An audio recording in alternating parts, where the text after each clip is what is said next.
Hello everyone, I'm Arthur Reynolds from the University of Minnesota. We're here to discuss the Child Parent Center program and midlife well-being impacts in returns, processes, and scale-up.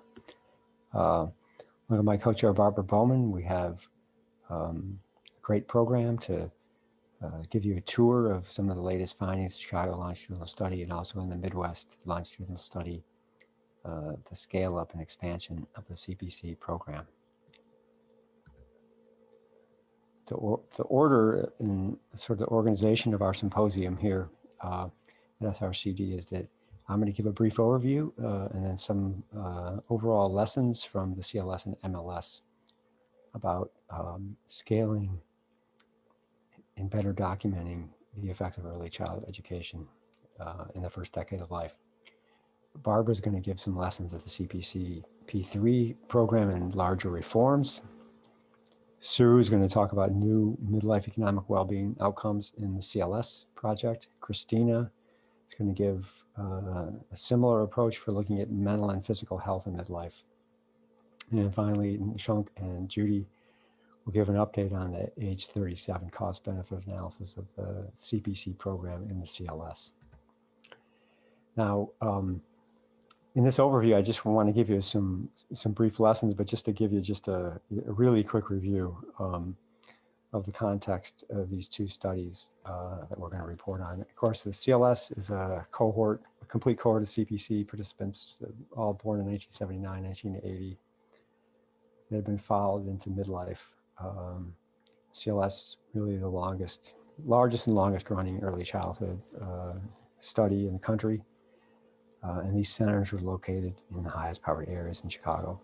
Comparison group, mainly from randomly selected schools that were participating in a existing alternative early childhood intervention served as the control, very strong control group to examine these effects. Midwest CPC expansion followed a similar design, a quasi-experimental match group, but based on propensity score matching at the school level based on reading achievement in third grade, low income status, and other factors. But the difference here is that we tried to scale up the CPC program under a school reform model. And so primarily 4 districts participated in addition to Chicago in 25 schools. Sample size is much bigger. The 3,600 participants were the cohort that began in preschool or the usual treatment comparison group. And the analysis mainly focuses on Chicago and St. Paul. And we used district data for most outcomes. The elements, if we compare the program, CPC program from the 80s to today, just want to point out there's probably 3 differences just to note. One is that the programs today are full day pre-K programs as compared to part day in the 80s. And 25% of our participants in this cohort study had full day preschool. The second thing I want to say is more of an active learning. There's much more of a diverse approach to learning experiences, more intentional experiences that try to balance both teacher and child directed activities. Given the evidence that effective balance is what helps promote long-term gains. So that's the second thing. The third difference I just want to point out is a much stronger role of the principal in the CPC school reform model compared to the 80s. Not that they weren't involved very much, but principals weren't really built into the school reform model today as compared to the 80s. And that's a big difference, the role of collaborative leadership in working with schools and teachers, identifying the best teachers to teach in preschool or third grade and the like. So that was the main difference. Think about the program, just the age 3 to age 9 program. Just want to emphasize that the idea is to align curriculum, align services from preschool to third grade, not just in education, but also in family services. And that both versions, the 80s version and the current version are very similar in that regard. And certainly the central role of the principal. And then larger, just the housing of these 2 projects, are housed within the HCRC, which is a research center at the University of Minnesota. It's dedicated to really advancing effective public policies for young people. What I want to emphasize just briefly, the rest of this overview in preparation for the studies you're going to hear about, is to answer 4 questions based on our synthesis of these 2 projects, and then the larger field as well.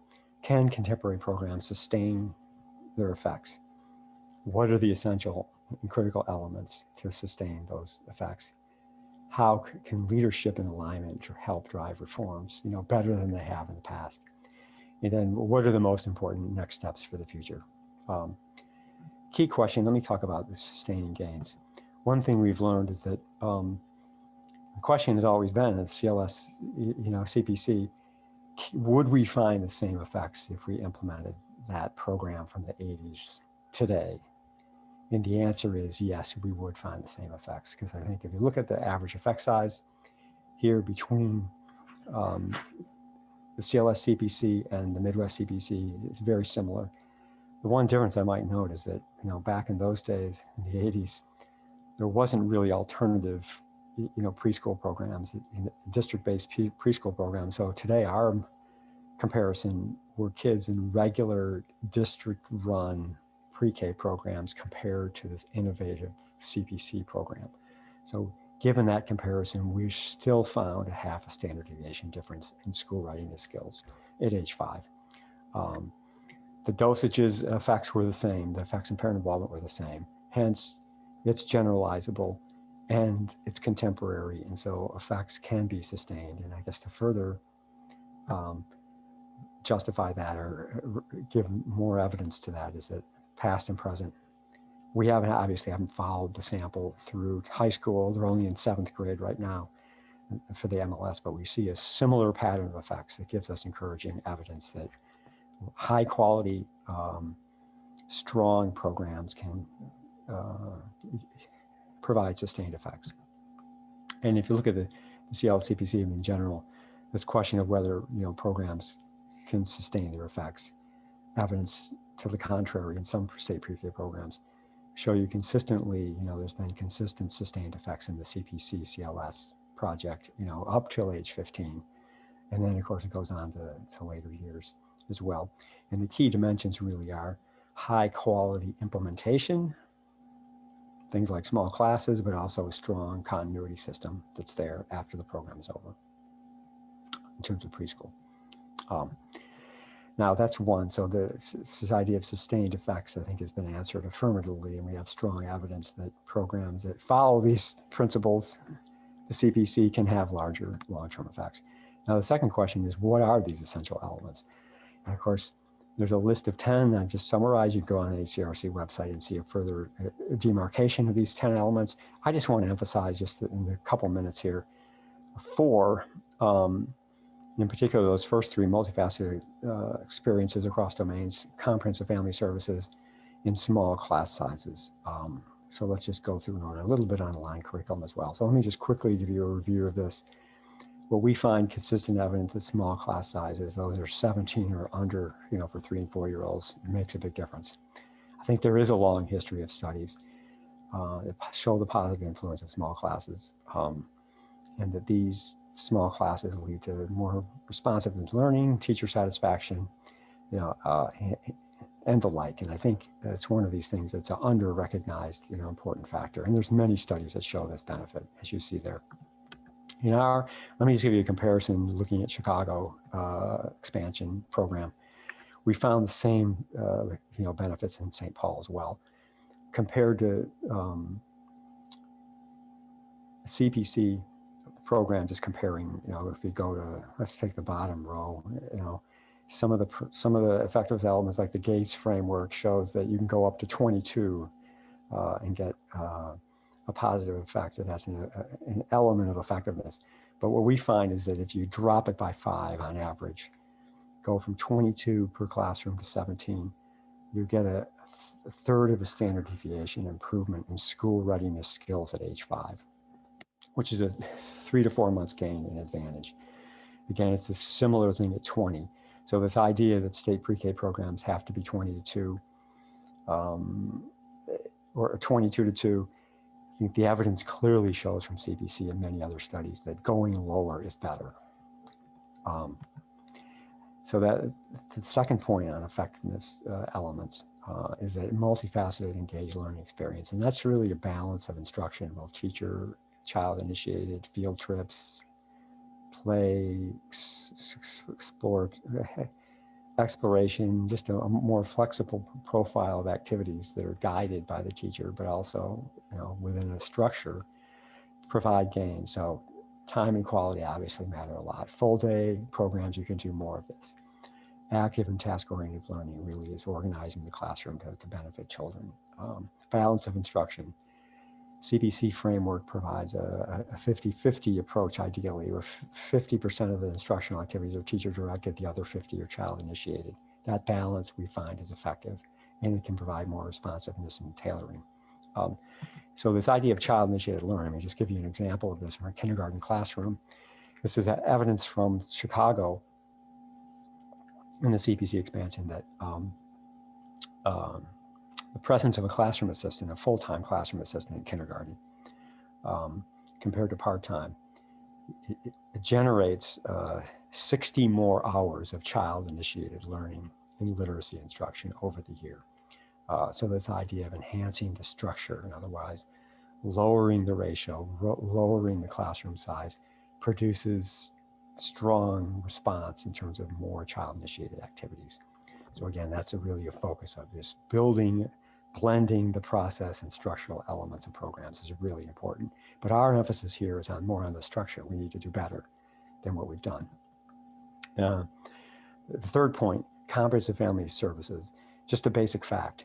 No ECE program has shown high economic return or sustained effects into adulthood without a substantial family support services. And it could be a variety of things. It's not just one thing like school involvement. It could be home visits, a variety of services, health services, community supports. But that is a basic fact that we know. So clearly that's a major context that has to be built into programs. If you look at this just in terms of the 5 hypothesis model, one of the things we find is that certainly it is reinforced by school quality, but if I just focus on family quality or parent involvement, family support, what we find is our long-term effects that we see in adulthood on well-being, educational attainment, income, justice system involvement. About 20 to 25% of the gains that we see later are created by strong family involvement in children's education and life. So that leads us to believe that this is a major element, and the expansion project has reaffirmed that, as is many other studies have. So the third effectiveness element, just quickly, leadership and alignment, that we need continuity in these supports and structures to help sustain gains over time. That means the critical role of the principal, the head teacher, the lead teachers, that align, and also alignment of instruction, alignment of professional development. But think about it, let me just give you one example of the leadership fidelity. If we look at what correlated most with higher fidelity implementation of the CPC program, what we found was that if the leadership dimension of the CPC program, that means strong principal role, principals valued all the elements of the CPC program, they supported it financially and professionally, day in and day out, that's what created fidelity in the other dimensions. And you can see here, high fidelity on collaborative leadership in the school was positive, very positively correlated with all the other elements of the CPC program. Most particularly continuity, stability, alignment, and parent involvement. So that suggests to me that leadership and alignment are really important. And I think that's also true in the larger school reform literature. I think this is very well supported, not just in early childhood. And I think one of the ways we built this was with building a shared ownership. The key dimension, really, if you read this study, it's really something, I'm proud of this study. That one of the things that when you read it, just look at their approach, we followed in partnering with the schools, where it was a shared ownership. Everyone was on board. We all worked together on the ground. We didn't just come in and out. We were there working, living, making sure that there was a strong program, a strong partnership, and something that could be sustained later. So I think that's the issue of leadership and alignment. And of course, we provide broader lessons about this. To sustain gains, you've got to have leadership and alignment in small classes, all the other things I mentioned, and that's kind of portrayed in this book on sustaining early child learning gains, which is really the only one out there that looks at this as from a serious perspective. And also, you have to have a codify it. You've got to have guidelines. You have to have a manual. You want to scale these things up. You need an approach that people follow with some flexibility. And this is the manual that you can see that we've done on our website. So what is the future directions, given these lessons that we've learned? Certainly continuity in these supports help sustain gains over time. Leadership, alignment, parent involvement, strong and diverse instructional approaches all make a huge difference. But within this idea of continuity, it's the idea of believing that it's not just preschool that yields impacts, that we have to have an aligned continuity system of learning, of nurturing children's development through that first decade of life. That's the lesson of continuity. And I think it's really important to believe in this continuity. And I think the idea is that the other thing to think about is that these 6 elements I mentioned is the CPC, are very similar to other models, but I think they are unique. The other thing is the focus on achievement is very important, but well-being in general, that you're talking about comprehensive skill development and well-being, health and well-being is really something to be promoted. And so this leads to sort of the EC vision of where do we go in the future? Obviously, universal preschool is on the horizon in the Biden administration. But I guess my addendum would be that yes, we want universal preschool, and there's strong evidence for that, but they have to be implemented. These programs have to be implemented with elements that are essential for sustained gains. And that top 10 list I have is a good starting point, some of the lessons we've learned. Second thing I would say is, in addition, we need a strong established foundation of P3 elements to establish and scale these P3 elements. Small class sizes, for example, all the way up. Alignment of curriculum, professional development, and parent involvement, all those elements matter. And so those 10 essential elements, I think most of them also apply to kindergarten to 3rd grade. And obviously to do this well, you need this overarching organizational system of supports and social context for learning that's foundational for optimal benefits and sustained gains. I think, we have to think big. We have to think about breaking down the barriers of structures, inequality, multi-level poverty, discrimination, racism, those things. We need a large tent approach of partnerships and shared ownership. And that's what we've learned in our school reform work, that's really important. And none of the elements can be fully operational and effective unless we have that system. And of course, the more of these elements we implement better, the more likely we're going to get sustained gains. Our lesson probably is you need at least 6 or 7 of the 10 to be operational continuously to get strong gains. Because we have a social action orientation in HCRC. So a couple of things we're doing now, our initiatives are, one, that we've started an Evidence Matters blog to kind of sift through what works, what doesn't work, and to disseminate it better. We have our summer graduate research fellows program. We focus on the structural elements of early childhood programs and of learning context that are barriers, but also opportunities for the future. And we've also started a pilot matching program where we would match 50-50 funding for schools and centers to beef up their structural supports in their schools, to break down barriers, but also to provide new opportunities to address income inequality, redress achievement gaps, build, children's learning and potential, for success throughout their careers. And last thing is sort of new funding mechanisms that we accept digital currencies such as Bitcoin in our scale-up work and in our research efforts. So in conclusion, I would say we need to think big on EC goals. It's not enough to provide access. The quality has to follow, the essential elements have to follow, and we have to keep doing it across the grades. Think broader, macroecologically. Critical analysis of evidence, and we all have to do better in dissemination. And I think if we think about this, in 1964, that's the height of the Great Society. We have a new Great Society we want to create here in 2021. And we're excited to be a part of that and to keep working on this. Thank you very much. Okay, hi. Now I want to introduce Barbara Bowman, who doesn't need much of an introduction. Um, Longtime friend and colleague, founder of the Erickson Institute in Chicago, and there's nobody in this world that knows early childhood like Barbara Bowman does. So she's been a great, friend and colleague in the Midwest longitudinal study, trying to better understand how to scale and have the Child Parent Center P3 program, be as effective as possible. And so I'll turn it over to you, Barbara. Thanks. Okay, well, thank you, Arthur. Over the past 50 years, there's been considerable research about how to arrange effective educational programs for young children, particularly children likely to need extra educational support. Although preschool programs have shown both long and short-term benefits, a consistent, effective model has proven elusive. However, the research on child parent centers, or the CPCs, can provide valuable clues in understanding what educational interventions for young children should look like. This is a brief summary of how this research can be used to gain clues about the issues that concern the field. First, although parent-child centers focus on education, it's essential to point out that the model embeds school skills and knowledge in children's total development.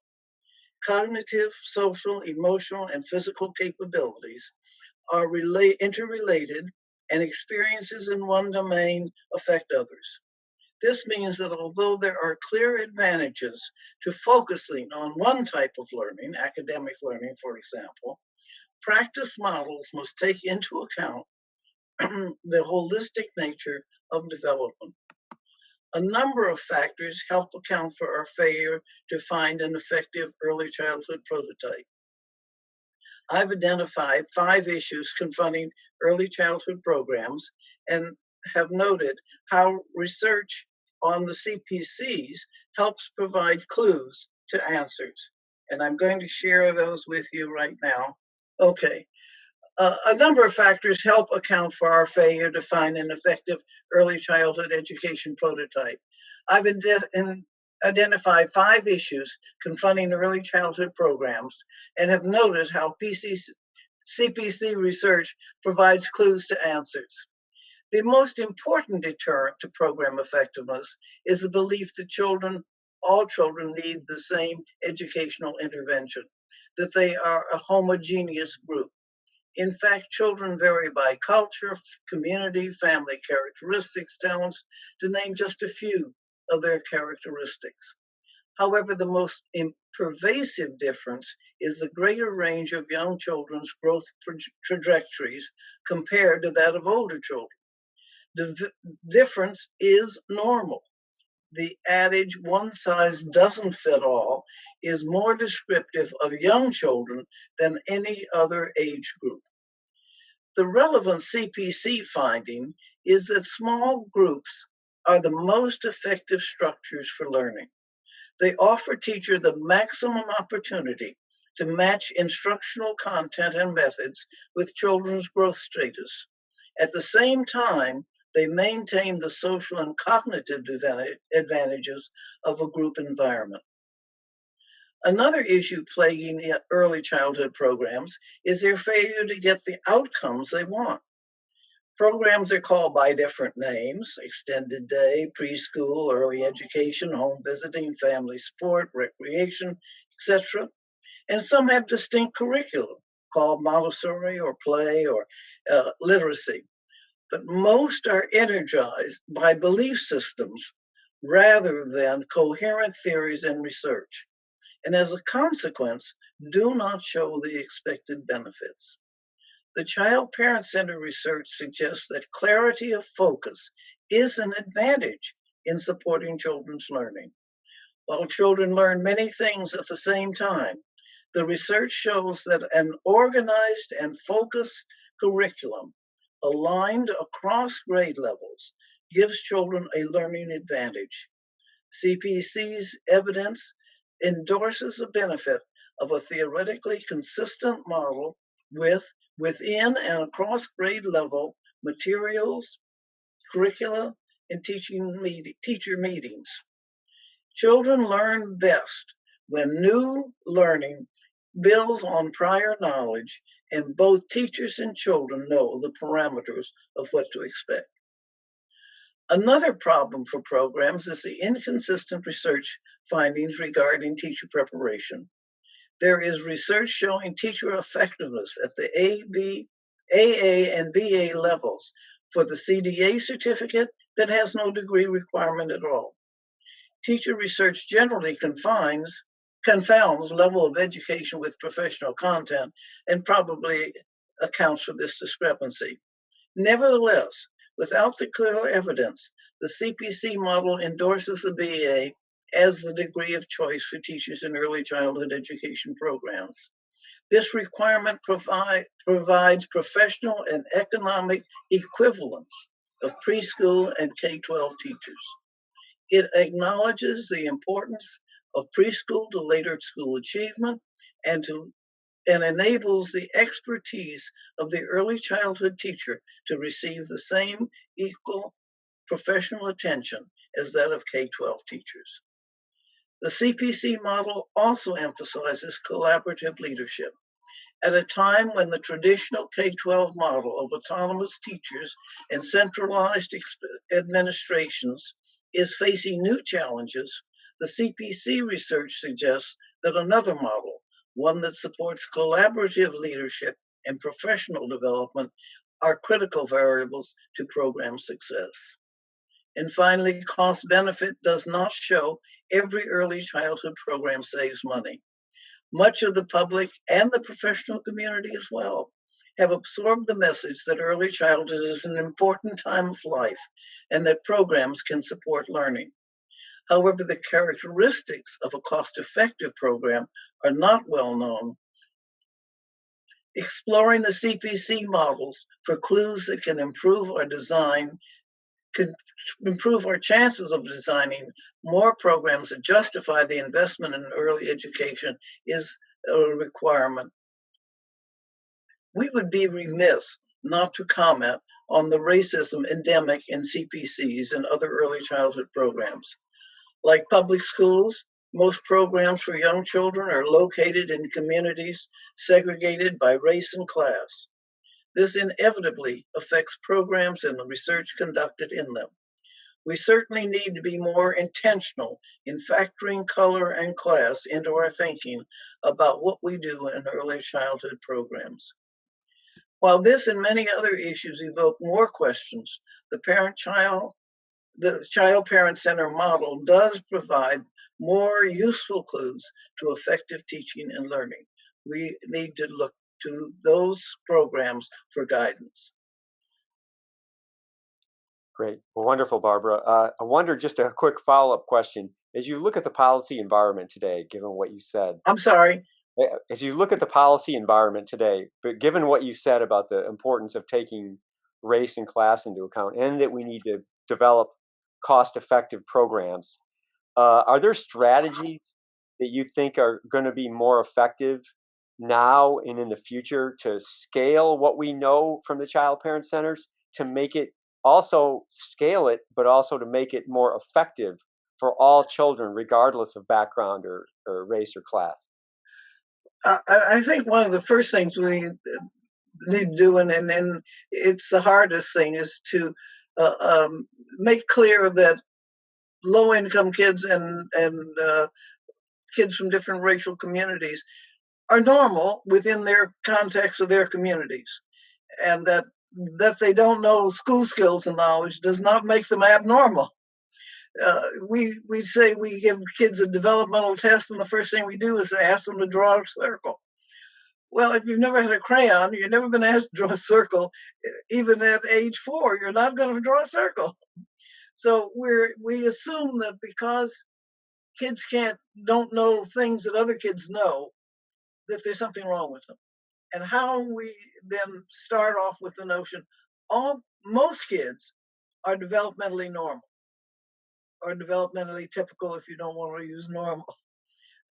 Therefore, we start off with saying, what does this child know that that child doesn't know, and is it important? And then we can begin to say, there are things that are important, like attachment. But how you attach to your family is very different. So some kids bow to their elders, and some kids kiss their elders, and some kids shake hands with their elders, and some kids just say hi. And it's all normal. So how do we help teachers understand that it is just a question of opportunity to learn rather than there's something abnormal about the kids because they haven't learned it? And I think that's the biggest impediment as I see going into programs. The teachers really think there's something wrong with the kids, that they don't know how to do these things, that they don't know that's an A. How do you help them understand the opportunity to learn is tied in as closely, and that they do know things that other kids don't know? And I say to my students, so what are the challenges for middle class children? There's almost never, they don't understand that there's greater drug use in middle class communities than there is in poor communities. They don't understand that relationships tend to be just as hazardous, and middle class kids can beat up all the time and nobody pays any attention to it. We're not talking at all about what kids need, or the environments, the hazardous and the toxic environments. If I hear that word again, I'm going to, toxic environment means you're poor. Right, right. Well, that's ridiculous. And poor people don't live in toxic environments unless they're very, very, very poor. Nobody in the United States is that poor. Right. So nobody is living in a toxic poverty environment. They may be living in an environment that is toxic for prejudice, discrimination, lack of jobs, all kinds of different things. On the other hand, kids who grow up in the middle class, all white suburbs are disadvantaged too. We never talk about their disadvantage or how to help them compensate for that disadvantage. It's like, they get to high school and we throw them into college with kids from all different backgrounds, and they commit all kinds of social solecisms because nobody ever told them. Right. No, that's true. And I find that half of my young students run around so guilty. And I say, guilt isn't helping anything. What are you going to do? Yeah. Well, there's nothing I can do. Slavery was 100 years ago or 200 years ago. There's nothing I can do now. And the sort of helplessness of white students is, I think, as tragic as the anger and rage of black students who can't do anything either. Yeah. No, that's a great point. And I think, yeah, So I think there are lots of issues. I cover all of this in my foundations class. Uh, um, and interestingly enough, one of the questions I've asked across the years is, do you have a friend or relative who belongs to another racial group? And usually I would get maybe one or two hands at most in a class of 30 students. Now I'm getting as many as 8 hands. Well, that was my last class. I have a class of 13, and there were 5 hands. wow. Most of them are Asian and Mexican. But we're beginning to see that there's much more cross fertilization in the families. And almost everybody had a friend who they felt was close enough to invite to Thanksgiving dinner. That's my criteria. Would Wow. you invite them and their families to Thanksgiving dinner? So I think the young people are having a broader experience and are more able to catch up. But many of them, say that I feel disadvantaged, that I don't know what things I might say that will insult people. I'm always surprised when somebody gets angry at me. Yeah, yeah. It seems like that. I mean, the understanding that there has been more self-reflection, I think, since we're at this tipping point about what can I do to move forward and Well, also be practical, and to improve where we are. I mean, we can't go back in time, but we can think about, how can we make the future better? And are there new and strategies, or new reforms, or new ways schools and parents and teachers should interact and develop their programs? And so I think one thing that I think CPC, because it's a total environment, it's a total like reform model. within the ecological system of schools and communities, that there is an opportunity there to strengthen the system of services.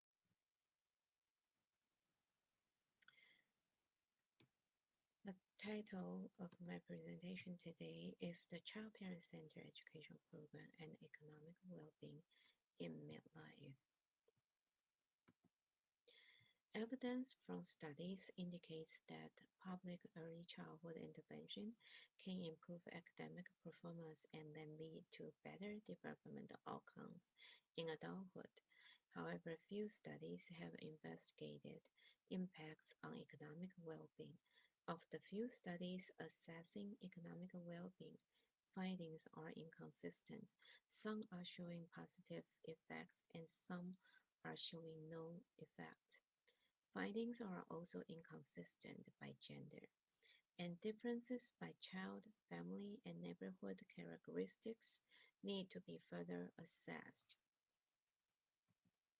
The present study investigated the effects of the CPC, the Child Parent Center Program, on economic well-being. Three research questions are addressed. First, what are the effects of the CPC program on economic well-being? Second, do the effects differ by subgroups? Third, does the five hypothesis model account for the program effect? The study sample included 12-18 youths from the Chicago longitudinal study who had income data available or has had no economic educational attainment by 2017 or crime history between 2015 and 2018. Mean age in August 2017 was 37.3. The two data sources for income, one is administrative records. It's from Illinois Department of Employment Security. The second one is midlife survey.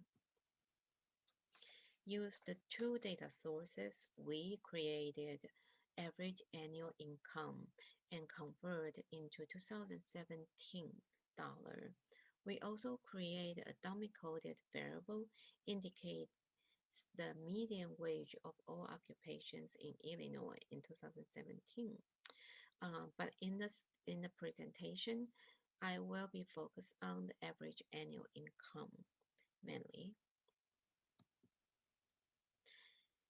This table shows the program variables and the covariates. For the CPC program, we focus on preschool participation and the P3 participation. That's the extended participation, 4 to 6 years of CPC program versus less participation. And social demographic factors are included as covariates. This figure shows the five hypothesis model that explained how CPC program has long-term effects on adult and on outcomes in adulthood. The five hypotheses are motivational advantage, cognitive advantage, social adjustment, family support, and school support. We use regression to analyze the data, or we included the covariates that we listed in previous table. For subgroup, analysis were conducted separately by subgroups. So we look at the gender and the mother's educational status. For mediation, we use the percent reduction approach to look at if the mediators reduce the main effects on the outcomes. So the mediators of the five hypotheses were entered into the model separately. All analysis used inverse probability weighting, IPW, to adjust for attrition and selection bias. So for the first question, if there are differences by program groups, There are significant differences by either preschool participation or actually both preschool participation and P3 participation. So the program groups have report higher income than the comparison group. For subgroups, for in terms of a gender, for female P3 groups, um, there is significant differences by P3 groups, but not by preschool group. For male, it's the other way around. Preschool group, there is significant differences, but not on P3 groups. And when we look at the mother's educational status, for those participants whose mother not complete high school by age 3, by participants age 3, uh, both preschool participation and P3 participation uh, group, they report higher income compared to the comparison group. But for the mother complete high school group, there's no program um, differences. For the five hypotheses, how they explain the preschool main effect. When we look at the five hypotheses separately, the cognitive advantage and social adjustment both were able, they are similar. They explained about 50% of the main effect. Other hypotheses also explain the main effects, but not as much. When we add more hypotheses into the model, the percent reduction increased.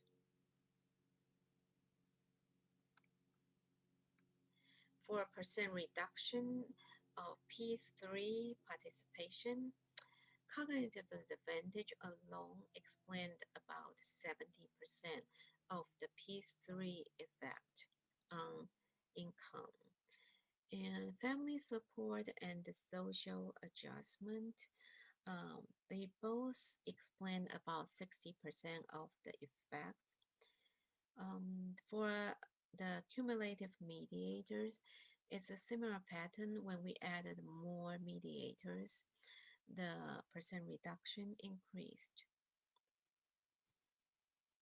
Um, so this is to show you the difference we found in the current study compared to the previous study. We look at age 34. So in the current study, both preschool group and P3 groups, there are significant differences. There's positive effects. But at age 34, actually, the preschool group, there's no significant differences yet.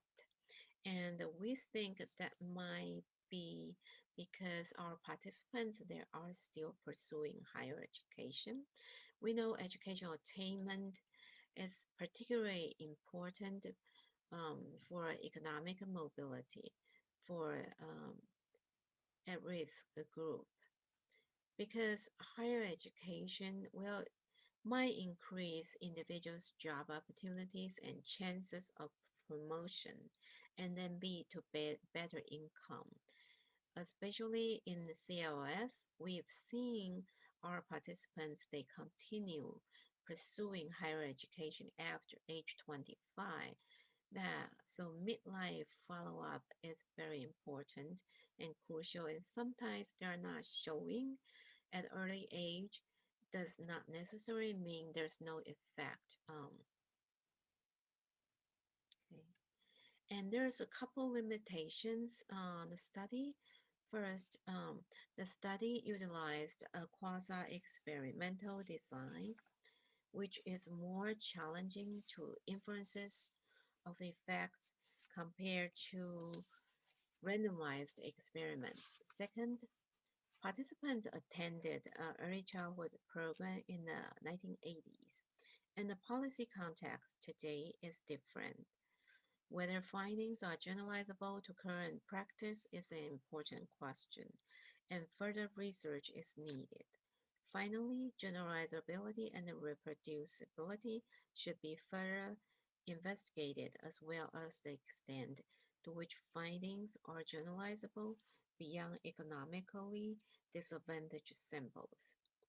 So to summarize the finding, first, findings on the effects of the CPC program in age 37 income extend on previous CLS studies showing that CPC participation was associated with higher education attainment and lower rates of incarceration. Second, CPC program might benefit more for those who are at high risk. Finally, cognitive advantage, social adjustment, and family support might play more important roles in explaining how effects of early childhood education might last into adulthood. And this concludes my presentation today. Thank you.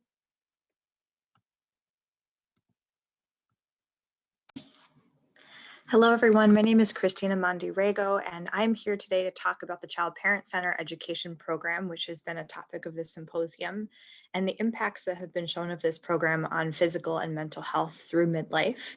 I've got my collaborators listed here, Lauren Eels, Arthur Reynolds, and Sue-Ru Oh at the University of Minnesota, as well as Alison Giovanelli at the University of California, San Francisco.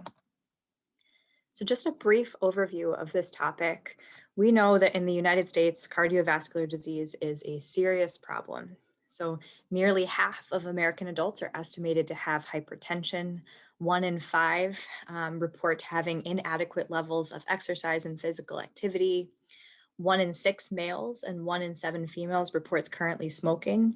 And according to the American Heart Association, the costs of cardiovascular disease are going to reach about $1 trillion by 2035 in this country. So a really significant problem. We also see significant rates of mental health problems in the United States and indeed around the world. So currently it's estimated that about 15 million Americans suffer from major depression. And we know that major depression has significant financial ramifications, not only for folks with depression, but for the broader community. For every dollar that's spent on direct costs of major depression, such as treatment, we see an additional $6+ being spent on indirect costs, such as lost wages, workplace costs, suicide-related costs, and things of that nature. So another example of a health crisis in the United States that has serious social and financial ramifications. Research has also shown that there are significant health disparities in the United States, and this really underscores the need for tailored preventive interventions to meet the needs of different populations. So for example, here on the left, you can see this graphic from the CDC, which shows that Black, not Hispanic individuals have significantly higher rates of death due to heart disease than white individuals or folks from other racial and ethnic backgrounds. We also see very significant disparities by socioeconomic status for many different types of health outcomes. So for example, when we look at rates of serious psychological distress, we see that individuals living well into the range of poverty experience more high rates of psychological distress than those of higher income. And one thing that we really know for sure from decades of child development research and human capital research is that health disparities start in the first years of life. So this is a really nice graphic which shows how adverse childhood experiences, as well as structural inequality and systemic racism, which I've added to the graphic, can lead to a variety of adverse social and health outcomes over time, ultimately leading to increased rates of morbidity as well as mortality in some cases due to both physical and mental health problems over time. So there's clearly a huge need to do more to reduce health disparities and to support communities affected by physical and mental health concerns. And one strategy, I think, for doing that is by investing in early childhood education programs, the sorts of programs that have been talked about in this symposium, things like the Child Parent Center or CPC program, Project Head Start, the Perry Preschool program. These are programs which provide comprehensive academic and social services to low-income families. Historically, studies of these programs have really focused on their impacts on academic or occupational outcomes, which makes sense. But we know that these programs from the start have always also had complementary goals of promoting broader health and well-being. However, these impacts have been understudied in evaluation studies up until this point. And so our goal in this particular study that I'm going to briefly talk about today was to really better understand how participating in a large-scale early childhood program, in this case, the Child Parent Center program, would impact long-term mental health and physical health going into early midlife. So we predicted that in a low-income, predominantly African-American sample, we would see lower rates of depression, higher rates of psychological well-being, and better physical health outcomes overall at age 35, 37, relative to a comparison group of children. So I'm going to briefly talk a little bit about the methods that we utilized in this study. So we are drawing here from the Chicago longitudinal study, which has been mentioned throughout this symposium. This is a prospective study of about 1,500 individuals who grew up in the South Side of Chicago in urban poverty. About 93% of the sample is African American, 7% Hispanic, and about 989 of those individuals attended the Child Parent Center preschool program. We've done many different follow-ups with this group over time as they've grown up, but most recently at age 35, 37, about 1,100 participants completed a very extensive survey following up with them on how they're doing now as adults. The demographics of this follow-up survey were very similar to the original sample, with some slight underrepresentation of males and participants who did not complete high school. In terms of outcomes for this study, so in regards to mental health at 35, 37, we utilized the brief symptom inventory to get a snapshot of depression at this age point. So this is a 5-item measure, which asks how often participants have experienced different depressive symptoms in the past month, which you can see listed here. They rate those on a Likert scale. And in this particular study that I'm going to talk about today, we're examining the presence of at least one or more of these symptoms at what we would consider to be a clinically significant level. So reporting having one of these symptoms at a frequency that indicates that they're really causing some significant impairment for that individual. You can see the description of how we coded that down here by symptom. In regards to psychological well-being, we utilize the RIF scales of psychological well-being, which is an 18-item scale. You can see a couple of examples here of the sorts of items on this list that participants are asked to rate on a Likert scale. And the whole idea of psychological well-being is that mental health is not just about psychopathology. Not having a mental illness is, of course, a great thing, but we also want to see high levels of psychological resources and positive psychological functioning. And so this measure looks at things like environmental mastery, perceived autonomy, personal growth, positive relations with others, purpose in life, and self-acceptance, all of which are commonly believed to be important components of psychological well-being. In regards to physical health outcomes, we looked at a variety of health measures which were self-reported by participants at age 35, 37. So based on participants' reports about age, sex, blood pressure, BMI, smoking status, diabetes, and other factors, we were able to calculate a Framingham risk score for each participant, which indicates their overall level of cardiovascular health. We were also able to compute a body mass index based on their reported height and weight. And based on that, we were able to also identify whether participants met classification for obesity. So to briefly talk about our findings, if we look at mental health, first of all, descriptively, we see that about 12% of our sample overall is reporting having at least one or more clinically significant depression symptoms on the BSI. The rates are notably significantly higher in males than in females in this sample, which is somewhat surprising given that past research has often shown higher rates of depressive symptoms among females. And then you can see the descriptives on the right regarding psychological well-being outcomes. When we do regression analysis controlling for a variety of salient sociodemographic factors, we see that overall CPC participation in childhood does not appear to be significantly related to any depressive outcomes at 35, 37. However, we do see that CPC preschool graduates do report higher levels of psychological well-being at age 35, 37 than those who did not participate in the CPC program. When we look at physical health, we see high rates of obesity in this sample. So nearly half of the sample met criteria for obesity, and you can see their BMIs listed here on the left as well. We also see that about 3 to 4% of the sample was reporting that they've been diagnosed with diabetes. And you can see the Framingham risk scores here on the right, noting that males have significantly higher levels of risk according to this measure than females in this sample. So these particular findings are hot off the press from an article that is about to come out from our group in JAMA Pediatrics. This particular set of analyses controls for attrition and also for salient sociodemographic factors. And the long and short of it is that we find that CPC preschool was associated with significantly lower BMI at age 35, 37. So individuals who graduated from that child parent center program report having better BMIs relative to those who did not graduate from the program, healthier BMIs.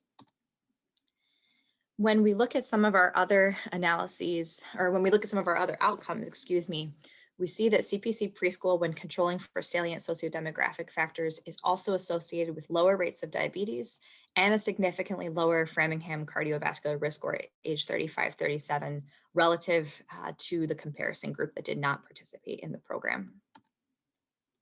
So to summarize, we found in this set of analyses, which I know I went through somewhat quickly, that CPC preschool was associated with better psychological well-being, lower BMI, lower rates of diabetes, and a lower cardiovascular risk score at age 35, 37.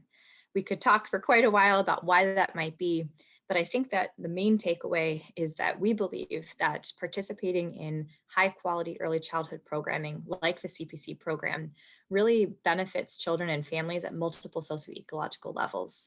This graphic here is a summary of the 5 hypothesis model, which has been developed by Arthur Reynolds and colleagues.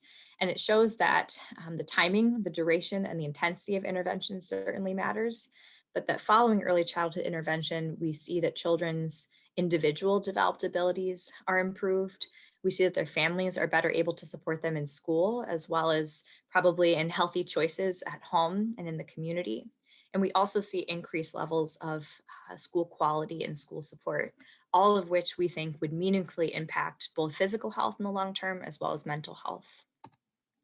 And I really want to highlight again this idea that promoting broader well-being and promoting mental health has always been a goal of early childhood programs like the Child Parent Center program.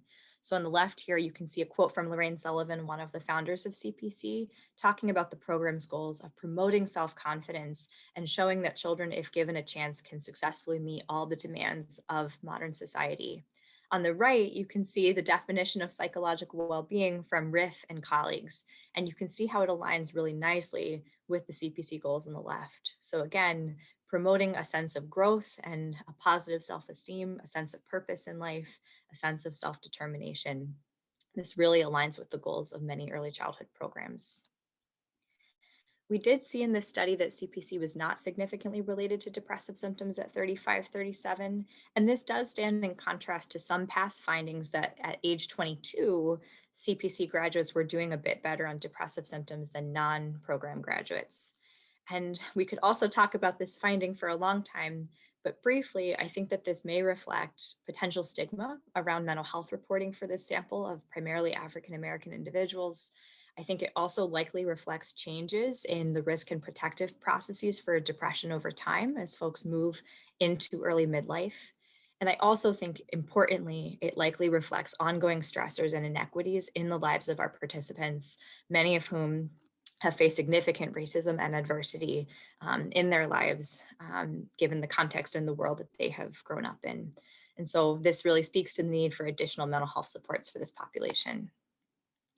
Overall, I think these findings highlight the need for more research that follows early childhood program graduates long-term, that looks at the interplay interplay of academic and broader well-being outcomes, we really need to be paying attention to disparities and potential subgroup effects. And as well, we need to look at the mechanisms that link early intervention to long-term outcomes.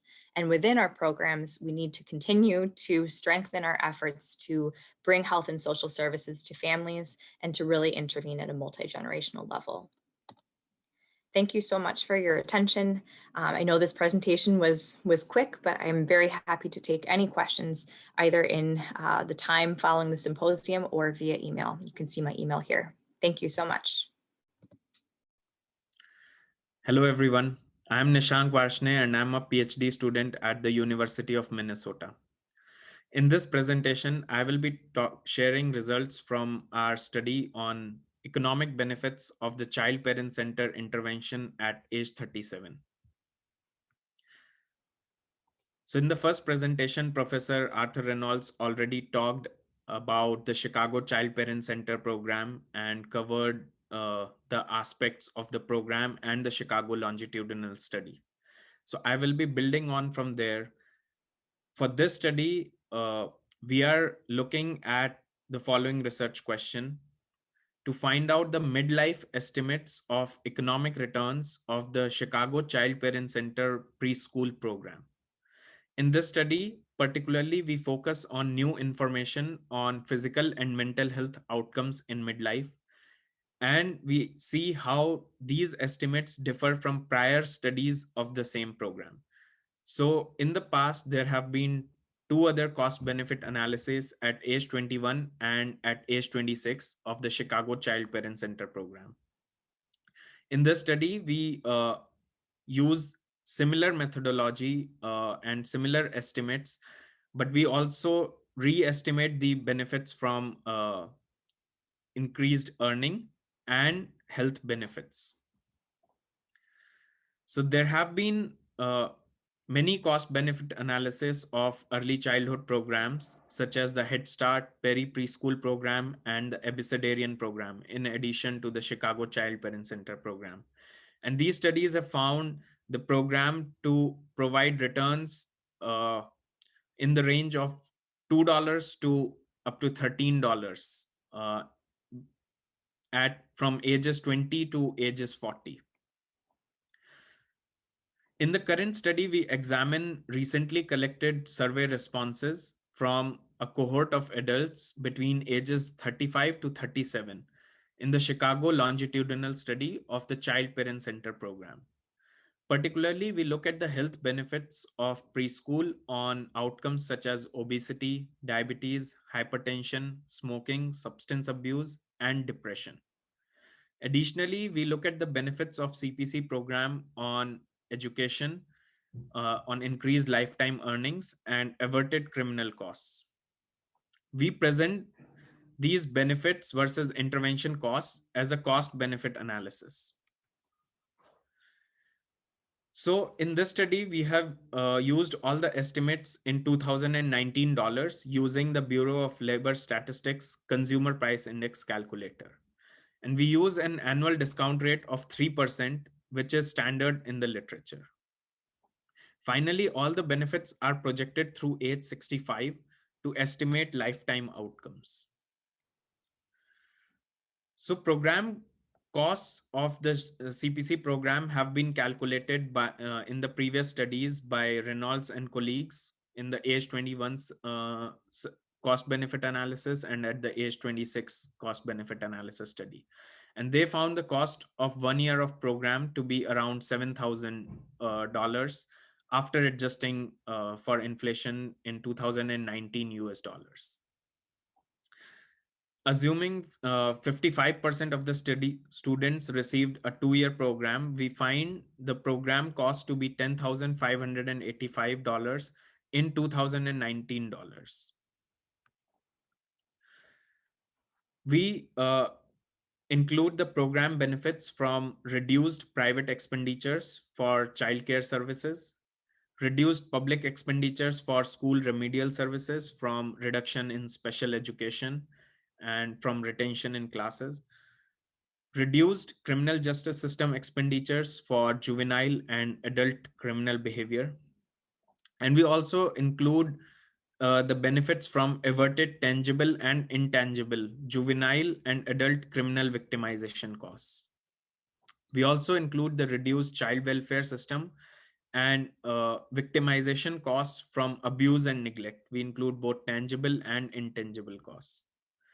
So all of these are similar to what has been done in the age 26 cost benefit analysis, and we adjust those estimates for inflation in the study. In this study, additionally, we re-estimate the increased lifetime earnings and compensation for program participants based on new educational outcome estimates at age 35. And additionally, we calculate the reduced costs associated with health benefits, which has not been done in prior studies. So we take the benefits, the program benefits for these categories from the 2011 paper, and we've adjusted them using the BLS CPI calculator for 2019. In terms of new estimates, we find the CPC program to be associated with a higher rate of high school completion by around 6.2 percentage points.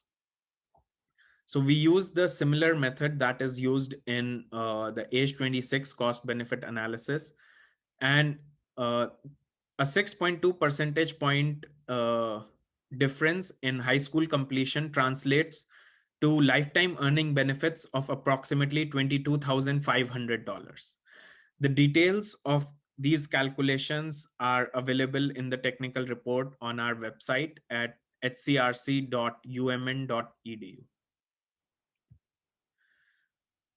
In another study that is forthcoming, we have looked at the impact of the CPC program on health outcomes such as diabetes, hypertension, smoking, obesity, and depression, among others. And we find that study found the program to be associated with a 3.7 percentage point reduction in diabetes and 5.8 percentage point reduction in smoking. So we use the estimates from that study and monetize those outcomes. Taking estimates of annual per capita cost from American Diabetes Association, which includes the costs, the medical costs, cost for lost productivity, and premature mortality, we find that the averted costs from reduction in diabetes are around $508 per year for the CPC program. Additionally, we know for our sample, the average age of onset of diabetes was age 28. So we only calculate the benefits from age 28 to age 65 and find them to be around $19,300.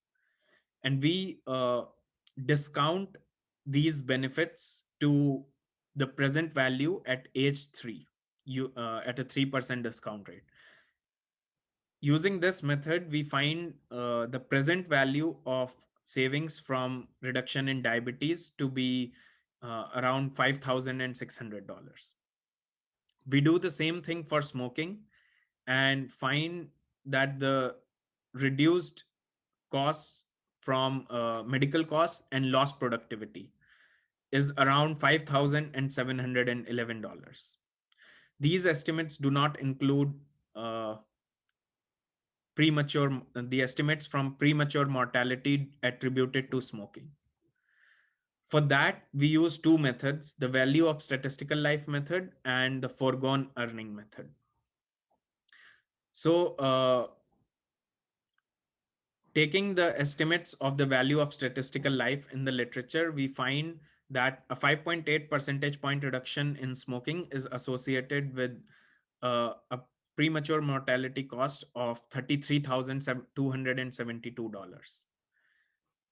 In the other method, we only look at the income that is foregone in the last 10 years of our participants, so from age 56 to age 65. Using the average annual income of our sample at age 35, we find the present value of the last 10 years of earning, because uh, studies have shown that on average, smoking cuts the age of uh, smokers by around 10 years. So we find that the present value of that earning to be around $61,000. And from 5.8 percentage point reduction, that translates to benefits of around $3,600. So our total smoking benefits from medical costs, lost productivity, and premature mortality comes to around $9,291 to $38,983, depending on whether we choose the foregone earning method or the value of statistical life method. So we will use the more conservative estimate here of $9,300. So this table lists all the program benefits across various categories, which is similar to what we used in the age 26 analysis, just to have our studies be comparable. And we find the total benefits to be around $116,800. So that, when compared with the program cost of $10,585, translates to a benefit cost ratio of 11. So uh, every dollar invested in the Chicago Child Parent Center program seems to provide a return of $11. We also calculate the net benefits, that is the total benefits minus total cost, to find the net benefits of the program to be around $106,000. So to conclude, this program provides an estimated benefit of $11 for every dollar invested in the program. And the existence of these additional benefits are likely to further amplify the rationale for government investments in early education. There are some limitations of this study. For instance, we have only calculated the benefits at 3% discount rate, benefits and costs at using a 3% discount rate. As a future direction, there can be a sensitivity analysis, which looks at a range of discount rates from 1%, 5%, 7%, to see how does that impact the benefit cost ratio. Additionally, there can be a Monte Carlo analysis for uncertainty in the estimates, because here we have just taken the point estimates. And this study looked at the health outcomes using a self-responded survey.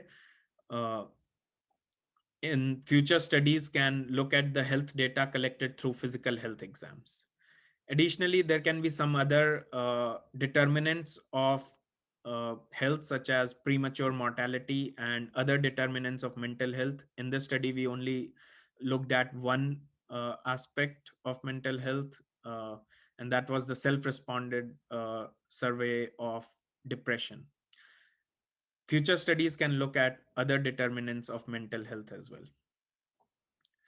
So to conclude, this study finds the long-term impacts of an early childhood program in mid-adulthood, and which is important for the current debate on how much resources to devote to publicly funded preschool and early elementary school programs. This study also provides an example of a cost-benefit analysis in prevention programs using the recommended best practices for economic evaluations. And similar method can be used by other researchers in the field for other prevention programs. So thank you very much. We'll take the questions now.